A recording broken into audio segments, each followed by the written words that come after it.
projeto Memórias da Fundação ProRem. Entrevistada Rosa Gasparino.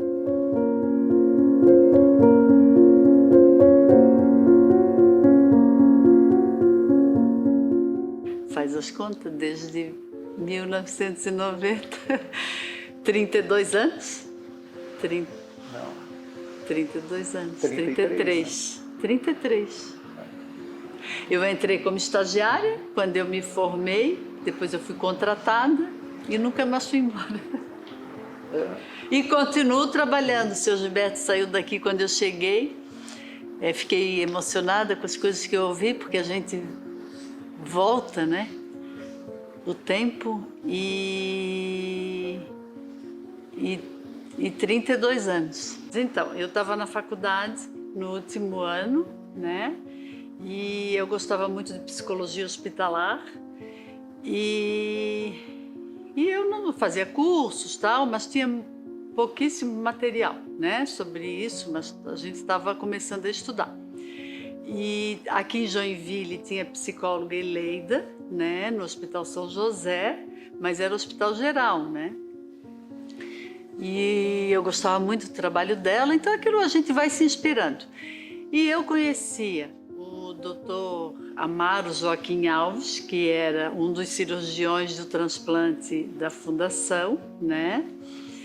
E ele era amigo do meu pai e a gente estava num restaurante, um grupo de pessoas, ele falando que ia fazer transplante, e a gente já se conhecia, daí ele falou que eu tenho transplante, ele falou, e eu me mostrei muito interessada. Amaro, mas não seria bom ter psicólogo, assim, né? Tipo, tu tá se formando, teus sonhos são enormes. E daí ele assim para mim, amanhã vou ter um transplante de rim e vai lá, se encontra comigo na frente do hospital regional para te assistir. Fiquei nervosa, mas não sou de desistir de desafios. Morria de medo de ver sangue, cirurgia, né? Eu sou psicóloga, não sou médica, né? Aí eu fui e quando a gente se encontrou, ele entrou pela hemodiálise no hospital regional, passou na sala do doutor Aloysio, cumprimentou, me apresentou, e a gente passamos pela sala de diálise, aquilo assim, né? Fiquei olhando e tal. E a gente foi e eu fiquei encantada com o transplante, né? Na época o paciente ficava acordado, então eu me sentei do lado do paciente anestesiado, né? Mas acordado, conversei, conheci, fui distraindo o paciente, aquilo tudo para mim era novidade. Aí depois sedaram o paciente, dormiu, tal, e eu achei aquilo tudo muito mágico. E quando eu não esqueço, até hoje, há 32 anos isso, quando eles ligam o ureter, que o rim muda de cor e começa a urinar, quer dizer assim, urinou na mesa, né? No centro, eu achei aquilo tudo maravilhoso. Claro, não era a minha área, eu sou psicóloga e tal. E daí eu saí dali, fui atrás de livro, de tudo que eu achava que tivesse referência à psicologia, com nefrologia, e aquilo foi me absorvendo, né? E daí eu fiquei encantada, daí falei para o Amaro, aí ele disse assim, vai lá no consultório que eu te apresento para o Xuxo. Aí eu fui lá, a doutora Luísa não estava, ele me deu uma carta de recomendação, eu fui na fundação, eu fui no centro, né, no centro de tratamento, ali no regional, me apresentei para ele, ele olhou para mim,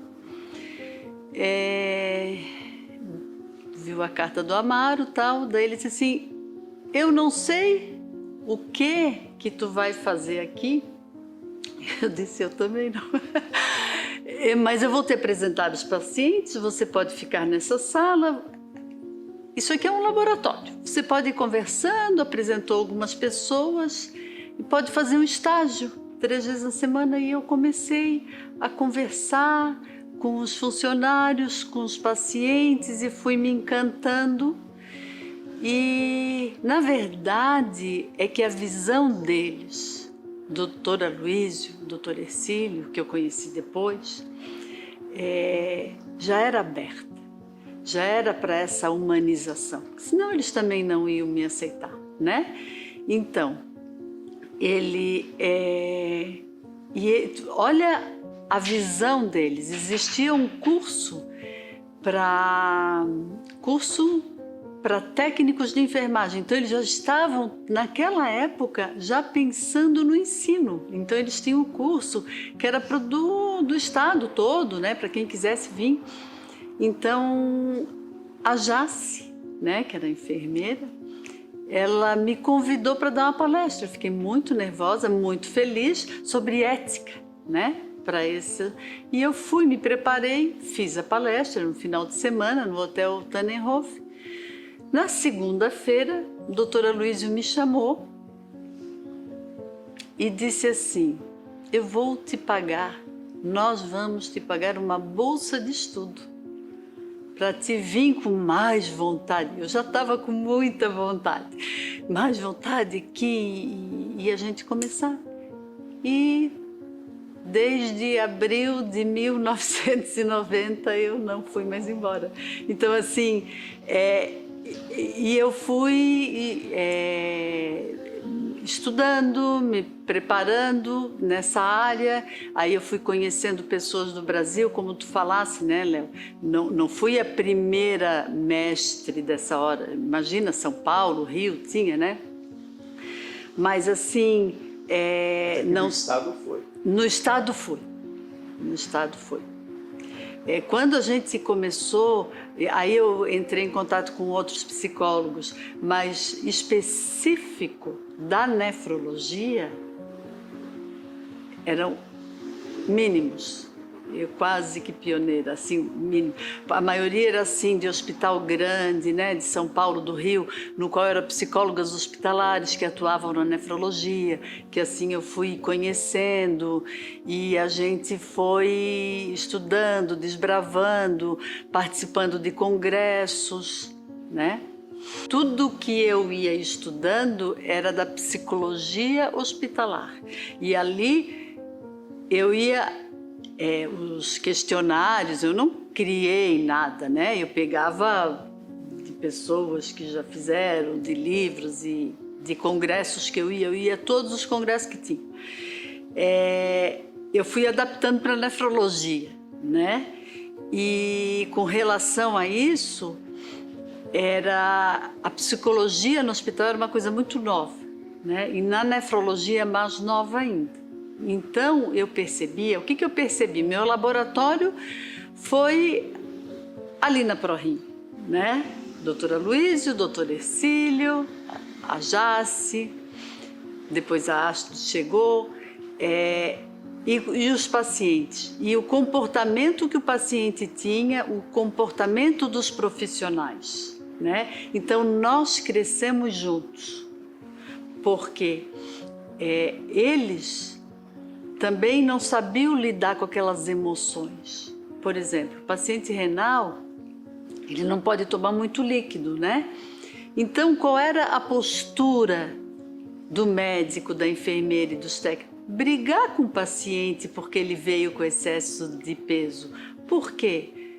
Para eles sabiam que o paciente estava se prejudicando, era um risco muito grande. Mas eles não sabiam que o paciente não fazia isso de propósito. Não era uma coisa consciente. Eles não sabiam lidar com essas emoções, né? Então, como eu comecei junto com eles, a gente fazia muitas reuniões, aí a gente fazia treinamento, daí eu dava palestra.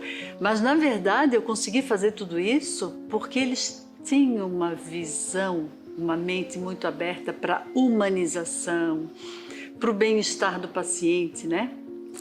Então, aí a gente começava, daí, por exemplo, paciente difícil, então eu ia lá, fazia os slides, na época dos slides, hoje é tão fácil no computador, tu faz e já passa, né? fazia os slides, daí apresentava para eles as emoções, aí então fiz desenhos que o paciente, quando recebia o diagnóstico do médico, que era como se ele levasse uma flechada assim no peito, né? O paciente recebia aquele diagnóstico: seu rim não funciona mais, você vai depender de uma máquina para sobreviver, como uma morte. Ele não sabia lidar. Então, eles foram muito sensíveis com tudo isso, né? E a gente cresceu junto, e a gente foi se adaptando. Foi fácil? Claro que não foi fácil, né? Primeiro que eu era uma intrusa no meio deles. Eles eram donos, então eu tinha, assim, no próprio hospital regional, que é onde eu estava, né? Eu circulava por tudo, atendia o paciente internado, paciente de diálise internado, paciente transplantado. Então eu conversava com todo mundo, eu tinha que mostrar que eu não estava ali para dividir nada e nem para analisar ninguém.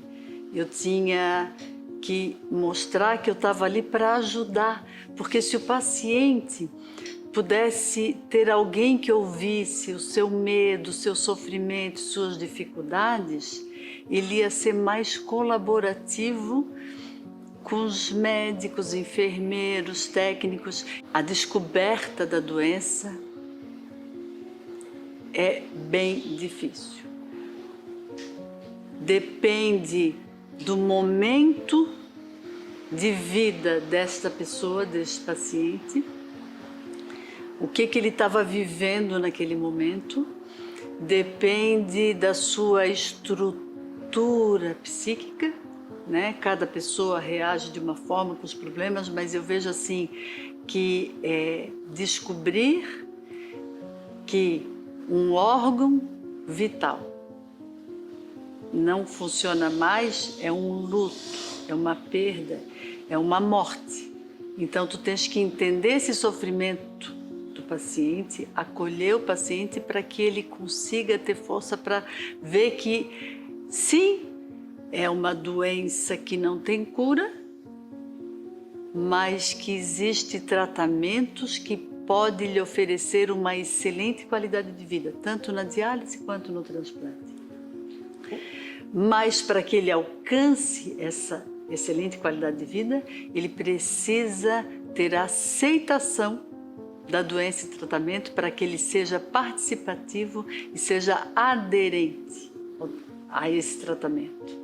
A psicologia, o psicólogo não era para louco, e que mostrar para eles, ser solidária à dor deles e mostrar que todas as pessoas, quando se depara com uma doença que ameaça a sua vida,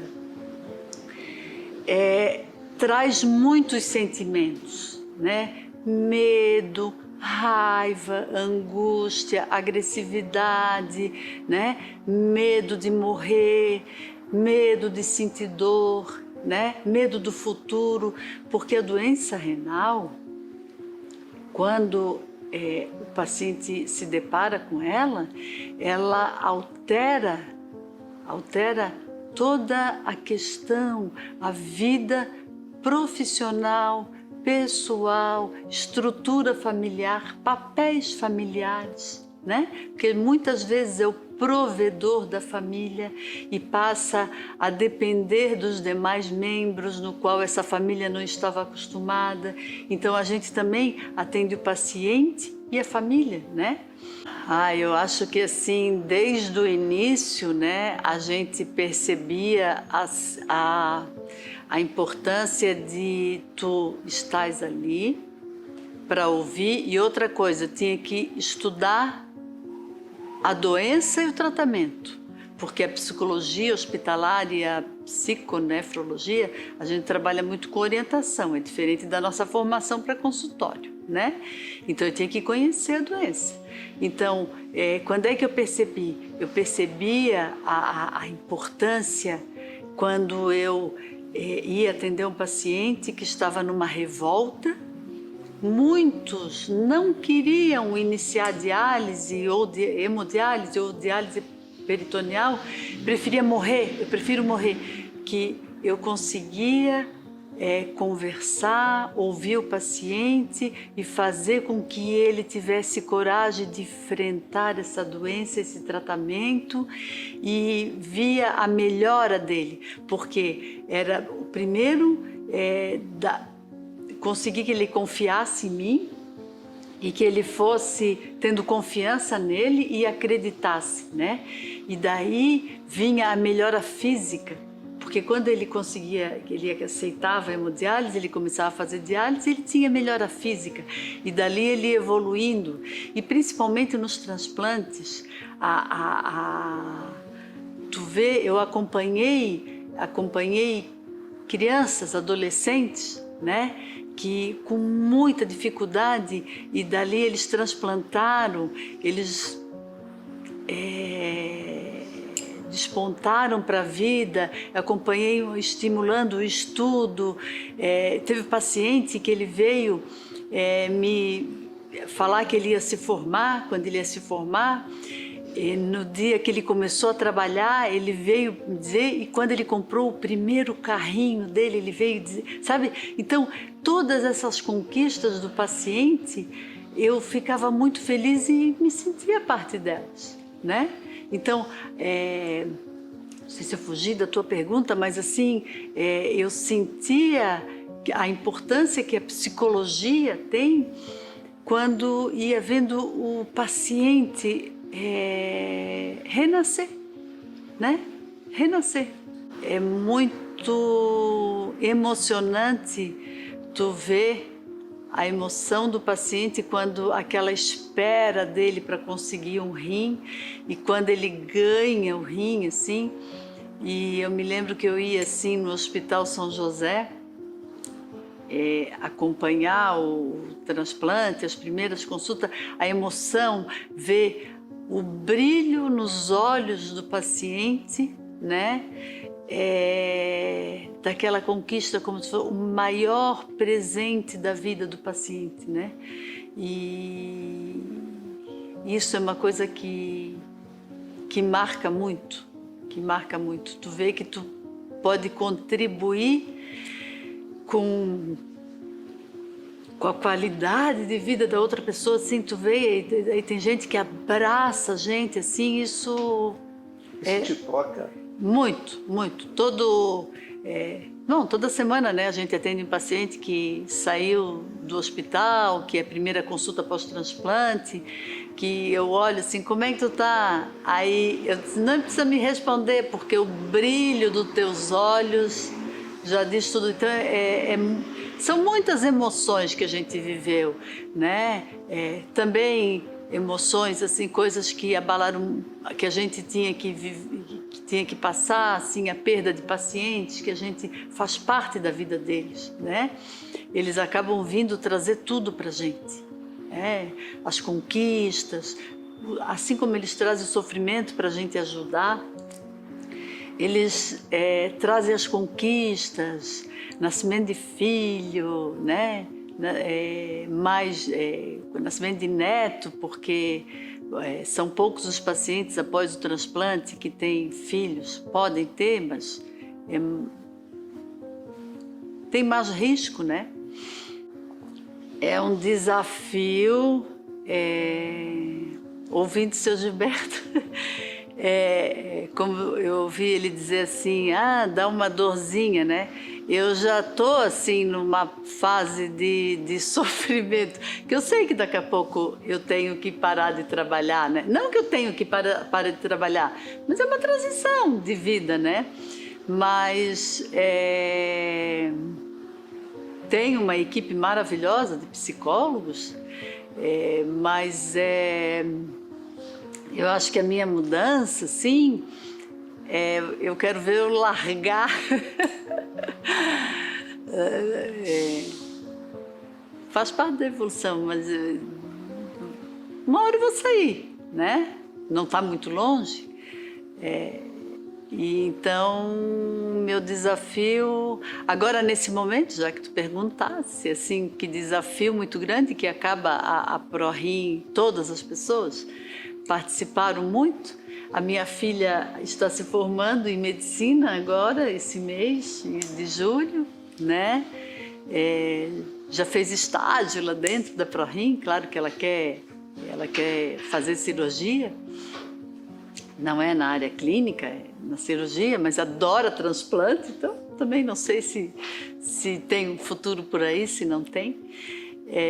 Então agora a minha alegria grande é isso também, né? E ela nasceu já dentro da ProRim, eu trabalhei até o último dia. E antes de voltar da licença maternidade, teve a inauguração do Vida Center, né, que eu vi, então é da idade da minha filha ali, o Vida Center. Eu espero que continue sempre esse desenvolvimento, mas um desafio muito grande de todo o crescimento é a gente não perder a qualidade, né? É a humanização, é o respeito entre os profissionais, o trabalho em conjunto, sabe? Porque é um desafio muito grande. Uma empresa crescer, tu sabe que na vida, tudo, sempre quando a gente alcança uma etapa nova, a gente perde alguma coisa. A gente vai deixando, né? Assim como na infância, a gente alcança, ganha a adolescência e perde a infância. Ganha a fase adulta, perde a adolescência. E assim, na vida é assim. E assim como uma empresa em crescimento, também eu acredito que vai continuar com essa qualidade que a gente tem. E o atendimento ao paciente, que é o nosso foco principal, o bem-estar do paciente, né? Que a gente continue trabalhando com um atendimento individualizado, com respeito àquele ser doente que está precisando da gente, né? Eu espero que a ProRim cresça cada vez mais e sempre com essa qualidade, profissionais que tenham respeito pelo paciente e que a gente continue uma equipe muito unida, né? Tenha humildade de aprender, Não é feio a gente mostrar que algumas coisas a gente não sabe, porque ninguém sabe tudo. A gente aprende diariamente. E a vida toda, porque eu estou 33 anos na ProRim, eu aprendo todo dia, né? Então eu acho que tenha humildade para aprender e respeito aos seus colegas e ao paciente, né? Porque a gente faz a diferença.